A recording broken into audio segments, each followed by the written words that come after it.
rekod kerja terutama dalam menyantuni rakyat. Betul, pelaburan penting, unjuran pertumbuhan penting, program-program pembangunan besar juga penting.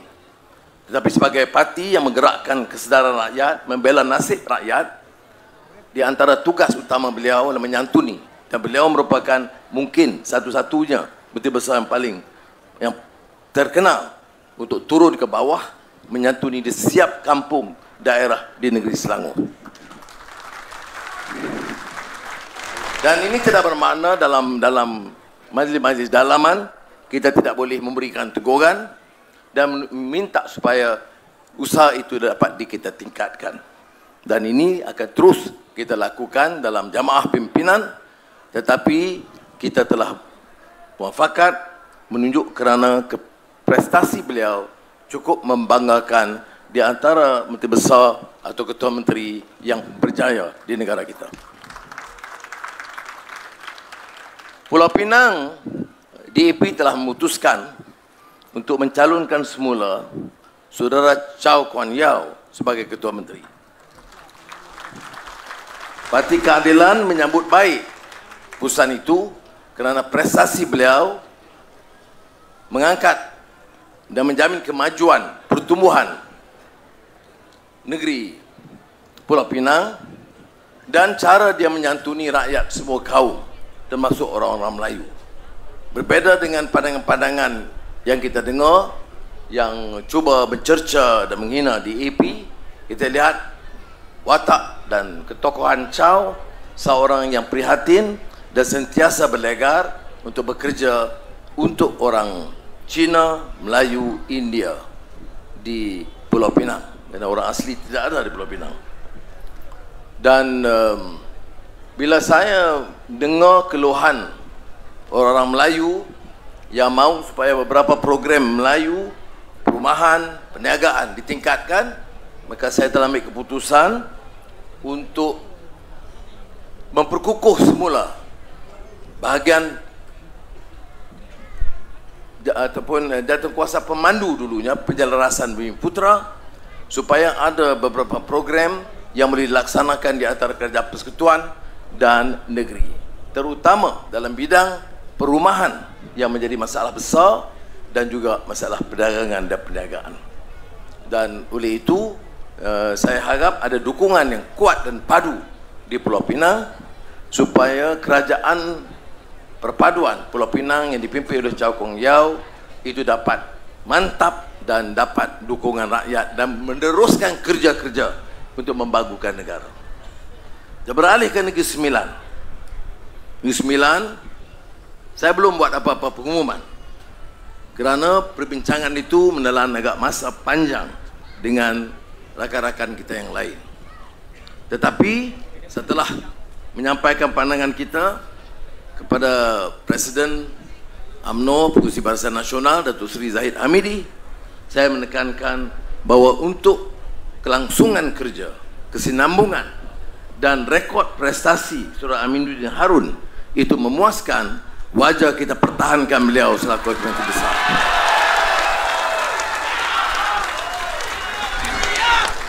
Saudara Aminuddin yang saya kenal lama, terutama bila saya jadi ahli parlimen Port Dickson, itu lebih banyak kerja dan usahanya dalam program-program merakyatkan, mana rakyat, mana tidak ada ruang sehingga untuk orang menyatakan Menteri Besar ini sukar ditemui atau tidak disantuni. Demikian kita ada barisan pimpinan yang membanggakan kita.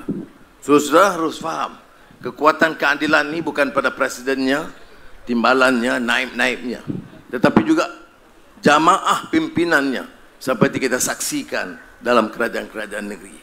Memang tentunya saya, Rafizi dan pimpinan lain memang sentiasa mengambil sikap yang agak lebih tegas, menegur dengan keras, kerana kita mengharapkan suatu prestasi yang lebih baik daripada yang boleh diharapkan. Kalau kita rasa ini perkara yang normal, biasa, kita boleh faham. Tetapi kerana harapan rakyat tinggi dan keadilan itu adalah parti yang menggerakkan reform, maka harus ada kesedaran dan kefahaman bahawa kita mesti tonjolkan bukan saja tokoh-tokoh, tetapi dasar-dasar yang program yang sentiasa peka dan masalah yang agak berbeza. Kerana kita terpaksa menyantuni orang Melayu yang majoriti di negeri ini, melainkan Pulau Pinang, dan kita juga harus faham keperluan orang Cina dan lebih-lebih lagi keresahan yang dialami oleh masyarakat India, yang merasakan diri mereka itu tersisih dan terabai kerana jumlah mereka kecil dan beberapa program tidak sampai kepada mereka. Ini cabaran-cabaran yang telah kita hadapi, selain daripada orang asli kecil jumlahnya di Selangor, tapi lebih besar di Negeri Sembilan. Kawasan Felda yang agak kecil, satu di Selangor tapi lebih besar di Negeri Sembilan. Ini hal-hal yang kita harus ambil tindakan. Tetapi kita bersyukur kerana bila ada kerajaan persekutuan, beberapa kes termasuk Felda yang tak dapat kita uruskan dapat kita tangani. Betul, isu kontroversinya sekarang yang tentang siapa bayar, saya tak mau sentuh lagi kerana sudah kita berikan contoh cek bayaran itu, bukan cek bayaran pada 27 hari bulan ini kita luluskan. Tetapi selain daripada itu, ada hal-hal lain yang diputuskan. Insurans mereka, pusat dialisis Felda, connectivity, pusat digital Felda, lampu-lampu jalan Felda. Kalau saya tengok kawasan-kawasan Felda ada gelap gulita. Ini semua kita luluskan pada beberapa bulan yang lalu. Maknanya mereka berasa memang terabai dan oleh demikian tanggungjawab dapat kita sempurnakan. Ya. Dan dalam usaha Felda, walaupun kecil saya kata di Selangor, tapi besar di Negeri Sembilan. Dan insya-Allah dalam beberapa hari ini saya akan juga turun ke Felda Negeri Sembilan bersama Menteri Besar untuk menyampaikan berita lebih baik kepada peneroka Felda Negeri Sembilan. Ini berbeza. Tengok, program kita bicarakan, termasuk Kedah. Kedah, selain dia program mengimarahkan masjid, sekolah-sekolah agama, penambahan projek-projek, termasuk program besar hari baru-baru ini yang menelan dari segi kos prasarana 3 bilion ringgit untuk memastikan pengeluaran padi 5 musim dalam 2 tahun. Yang mereka boleh terjah dan canang dan kecam, ini idea kami, kata mereka. Kami telah memulakan cadangan. Memang betul. Macam pergi jumpa Elon Musk. Dia pergi jumpa, lepas-lepas minum, Elon Musk kata boleh pergi balik. Tidak ada berita. Tetapi dengan pimpinan kerajaan perpaduan, Elon Musk terus mengambil keputusan dan tahun ini juga buka ibu pejabat di Cyberjaya. Ya. Begitu juga dengan projek pemulihan kawasan padi supaya naik 5 musim. Ini kena faham. Sebab kalau kita biarkan produktiviti sekarang, ini yang dikatakan rice is a, or paddy is a poverty crop. Ni yang bercakap poverty crop tu kerana tak buat apa-apa. Dia jaga peringkat itu, program tekat itu, dan 2 kali itu, sekali 1 tahun, 1 musim, jadi kekal akan menjadi poverty crop. Tapi kalau boleh dipulihkan 5 kali dalam masa 2 tahun, maka kita boleh tingkatkan pendapatan ratusan ribu petani. Dan ini hanya dilakukan oleh kita, MADA, Kementerian Pertanian dan agensi-agensi lain yang diselaraskan, dan saya minta Ketua Susah Negara sendiri selaraskan kerana dia melibatkan terlalu banyak kementerian, dan dilakukan dengan bernas dan telah dimulakan projek itu. Orang boleh mengaku kata dia cadang, sebenarnya cadang pemulihan bandar ini sejak tahun 60-an, tetapi yang membedakan kita dengan mereka ialah kerajaan perpaduan bertindak melaksanakan janji kita. Dan ini yang berlaku dalam kes Felda. Secara ringkas kita katakan memang betul. Saya tidak nafikan. Saya yang sebut memang diluluskan pada tahun 2021. Tetapi diluluskan tanpa fulus. Ya. Maknanya hutang tertanggung oleh Felda. Ya. Kalau hutang tertanggung oleh Felda, maknanya kalau tidak ada apa-apa kita lakukan, Felda bankrupt, maka hutang tak mampu dilunaskan. Ini kita kena faham. Basic information yang harus kita tahu. Ya, walaupun dia masih heboh dalam hal ini, soal-soal teknikal. Wah, kami yang luluskan. Betul.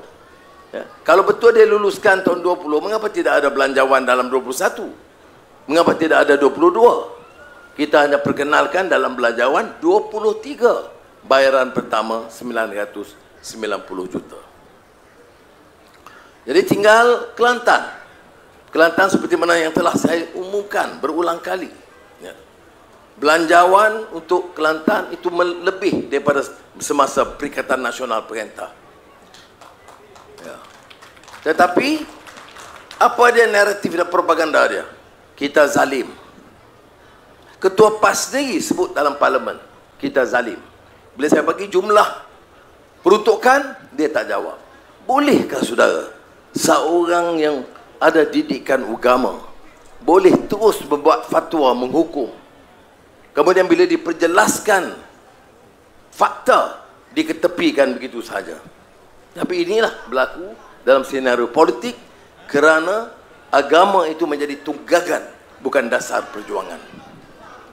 Jadi saudara, Saudara Nik Nazmi turun untuk bincang soal tebatan banjir umpamanya.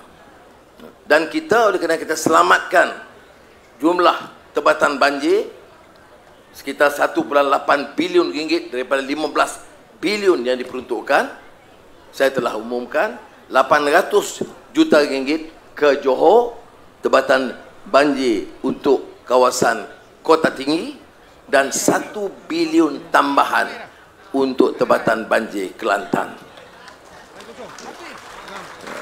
Jadi ada orang tanya saya, dia kata buat apa bagi dia masih dikuasai oleh PAS. Betul. Tetapi kita tak sanggup lihat rumah dan orang tenggelam.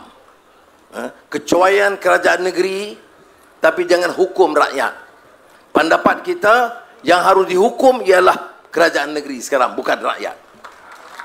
Dan cara hukumnya ialah dalam pilihan raya 12 Ogos ini, insya-Allah. Begitu juga dalam kebekalan air. Orang tanya, dalam ekonomi kemukakan pandangan beberapa peruntukan tambahan untuk bekalan air bersih. Ada yang kata tunggulah dulu. Tapi orang yang tidak ada air bersih itu sengsara hidup mereka.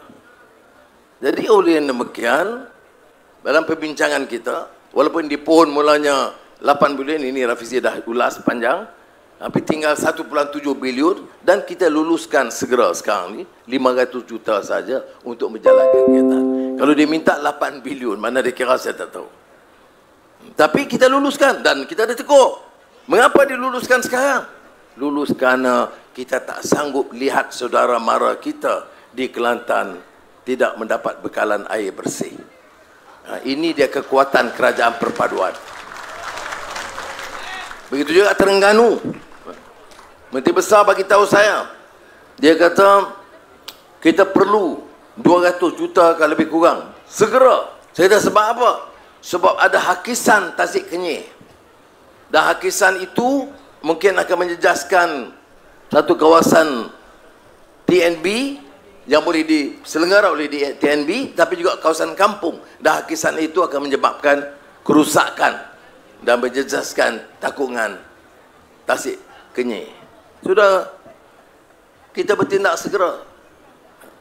Ya, saya itulah bedanya kerana kawan-kawannya Menteri Besar ni ada bincang dengan kita dengan baik.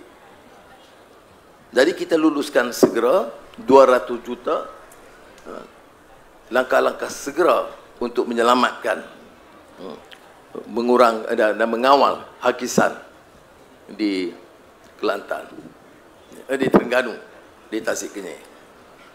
Jadi ini susah yang saya nak sebut. Dan dalam strategi naratif kita, selain daripada menjawab serangan-serangan itu, DAP kuasai, DAP yang jaga kita, saudara, yang jadi Perdana Menteri masa PH dulu 22 bulan, Tun Mahathir. Yang jadi Menteri Dalam Negeri siapa? Yang menjadi Menteri Ekonomi siapa? Jadi patut tanya mereka. Dia seolah-olah PH government 22 bulan tu nothing to do with them. Everything to do with them.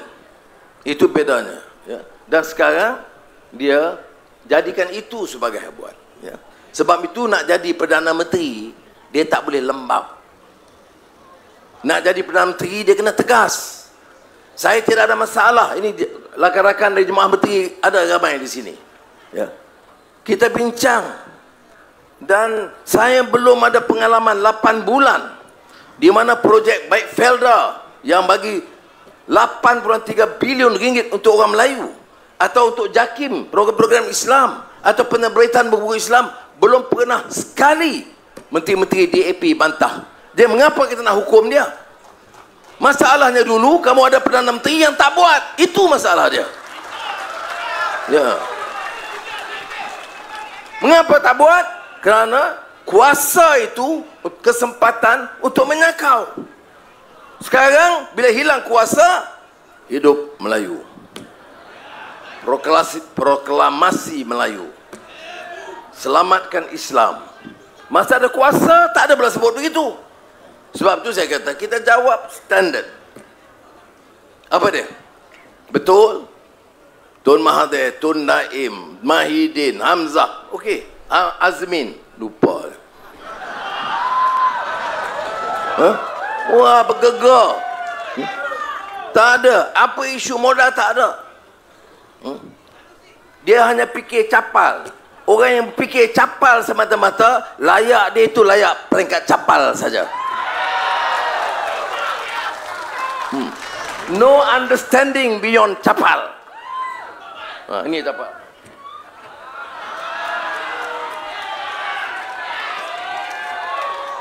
Baik. Jadi saudara, ya, bila ada kuasa kita tahu sakau. Ya. Sebab itu saya tengok, saya ada report. Menteri-menteri sebelum lompat, ada yang teks pada saya. Dia tanya, enough. Don't talk about tata kelola and corruption. Do something else. Ini orang-orang ni fobia. Cukup takut bila kita cakap soal rasuah dan tata kelola. Sebab apa takut soal rasuah? Padahal kita tahu, rasuah ini dan penyalahgunaan kuasa satu-satunya yang melingkupkan negara kita ini. Itulah dia. Pemimpin jadi Perdana Menteri, jadi Menteri Keuangan, ambil kontrak, ambil komisen, bagi ke anak, bagi ke menantu, sakau dan rosakkan negara ini. Dan sekarang kami jago salah Cina, salah DAP. Ya. Melayu jadi naya. Dan kita diperalatkan oleh DAP. Ni yang sakau kamu.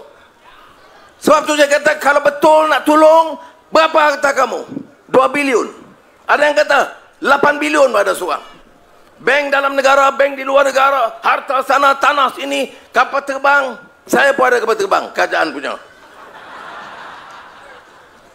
Ya. Kemudian kumpul wang itu, kalau betul bagi baliklah. Kalau tak bagi balik, memang betul. Saya arahkan SPRM korek dan cari jalan, ambil tindakan kepada sesiapa. Ya. Saya kata siasat semua yang bertanggungjawab. Saya tak suruh siasat sianu atau bertangkap, tak boleh. Itu bukan kerja kita. Ya. Tapi kita suruh ambil tindakan kepada yang rasuah. Sebab itu saudara, geng-geng perasuah ini, bilion-bilion mesyuarat hari-hari ini. Bagaimana nak jatuhkan Pakatan Harapan, bagaimana nak jatuhkan Kerajaan Perpaduan supaya tak masuk penjara. Sudah, kena ingat, bagi tahu terutama orang Melayu yang bercakap ini, kemudian pakat pula. Dan mereka berada kuasa, ya, menyuidin. Dia panggil PAS Parti Ajaran Sesat. Saya tak anggap PAS Parti Ajaran Sesat. Mahathir, kafir terus. Saya tak tahu Islam dia tahu mana. Sekarang dia jadi lebay lah.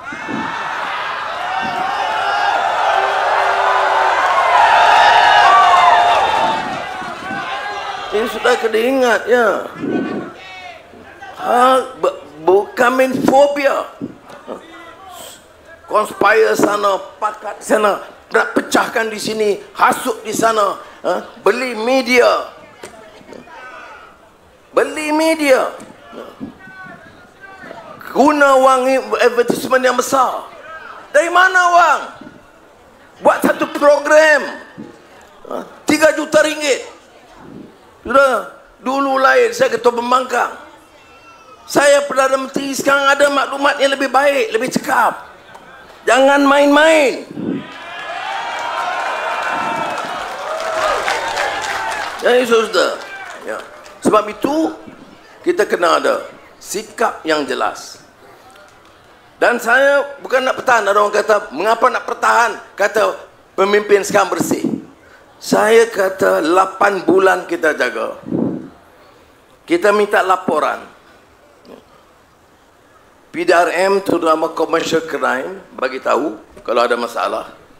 Bank Negara, LHDN, kalau nak tahu mungkin Nik Nazmi tak bayar cukai ke apa. Dia cek, Nik, you be careful. Ya. Kemudian SPRM. Ada kadang kes melibatkan ada pegawai. Saya tak kira, termasuk kalau dia pegawai di pejabat Perdana Menteri. Kalau dia sebut saja ada kes dan rekod, pegawai itu mesti diberhentikan tanpa tolak ansur. Sama ada dia ketua pemuda ke, ketua wanita ke, ketua cabang. Kalau salah, out you go. Ya, setuju?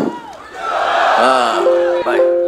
Jadi, tapi saya tanya, paling akhir dalam 2 minggu yang lalu, dia kata so far. Saya kata no, you make sure you trace. Kalau ada tak boleh orang kata kita lawan rasuah dan orang kita duduk sakau. Dia kata setakat ini Datuk Seri belum ada pimpinan dalam kabinet yang kami trace ambil duit. Itu yang sebab saya kata setakat ini. Kalau mana saya tahu 2 bulan 3 bulan lagi ada orang nak marah. Sebab dia kata no, cannot. Tak boleh. Kita tak boleh fitnah. Begitu juga orang pembangkang.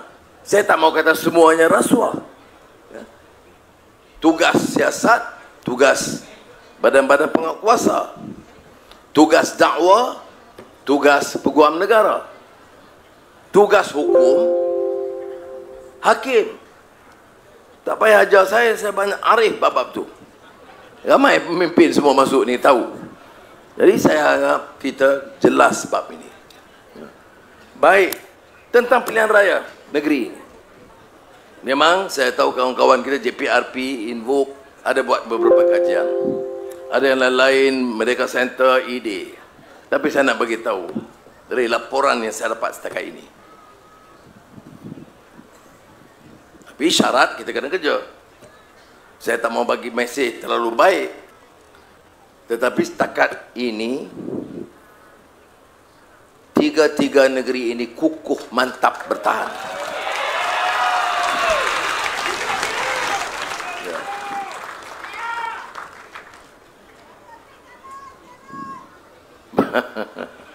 Dan bulan lalu saya sebut 1 negeri lagi kita senang boleh tambah. Sekarang saya nak sebut hampir 2 negeri kita boleh tawan.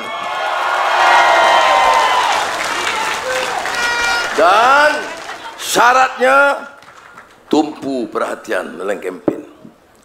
Ya. Tugas kita bila pilih memang cabang bawa, negeri bawa, JPRP bawa. Saya kata mungkin 90% saya setuju. 1-2 saya buat ubah suai. Ya. Sabar. Layak, yang layak layak jadi calon 300 orang yang layak, tapi kita boleh pilih jumlah. Yang tak pilih, dia kata kalau tak pilih kawan ni garanti kalah. Saya nak ingatkan saudara, masa saudara dipilih dulu, begitulah juga yang senior cakap kepada saya.